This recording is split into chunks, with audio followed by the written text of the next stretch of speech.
Social মিডিয়ার দর্শক শ্রোতা, আজ আশুরা সম্পর্কে কিছু কথা বলবো যা অত্যন্ত গুরুত্বপূর্ণ ও বরকতময়।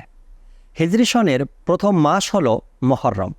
বিশেষত এই মাসের দশম দিন অর্থাৎ আশুরার দিন ইসলামী ইতিহাসে বিশেষ গুরুত্ব বহন করে। এই দিনটি অসংখ্য চমকপ্রদ ঘটনা সংঘটিত হয়েছে এদিনে।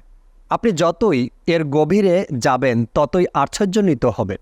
জি হ্যাঁ, আজ বিশেষত ইমাম হোসাইন রাদিয়াল্লাহু তাআলা আনহুর শাহাদাত দিবস আশুরা সম্পর্কে এদিনে সংঘটিত কতিপয় ঘটনা এবং আশুরার ফজিলত সম্পর্কিত প্রিয় নবী সাল্লাল্লাহু আলাইহি ওয়াসাল্লামের বিভিন্ন বাণী নিয়ে আলোচনা করব। আপনি কি জানেন, আমাদের প্রিয় নবী হুজুরে আরবি সাল্লাল্লাহু আলাইহি ওয়াসাল্লাম স্বয়ং এই দিনে রোজা রেখেছেন এবং সাহাবীদের রোজা রাখতে নির্দেশ দিয়েছেন। বলা বাহুল্য, ইসলামের পূর্বেও লোকেরা এই দিনটিকে বিশেষ সম্মান প্রদর্শন করত এবং এই দিনে রোজা রাখত। সুতরাং আমাদেরও উচিত আশুরার দিনে রোজা রাখা।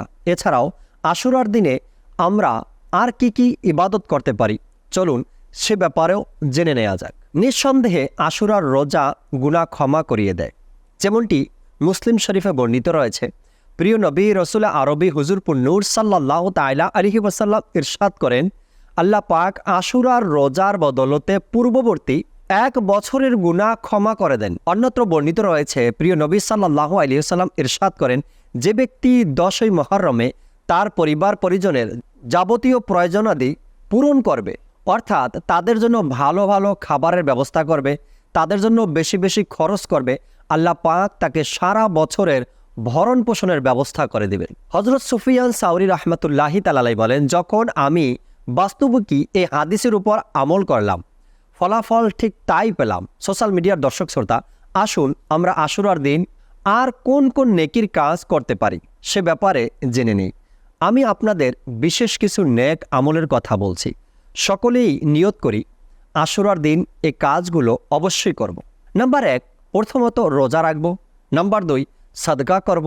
নাম্বার 3, নফল নামাজ আদায় করব। আর নাম্বার 4, 1000 বার সূরা ইখলাস পাঠ করব।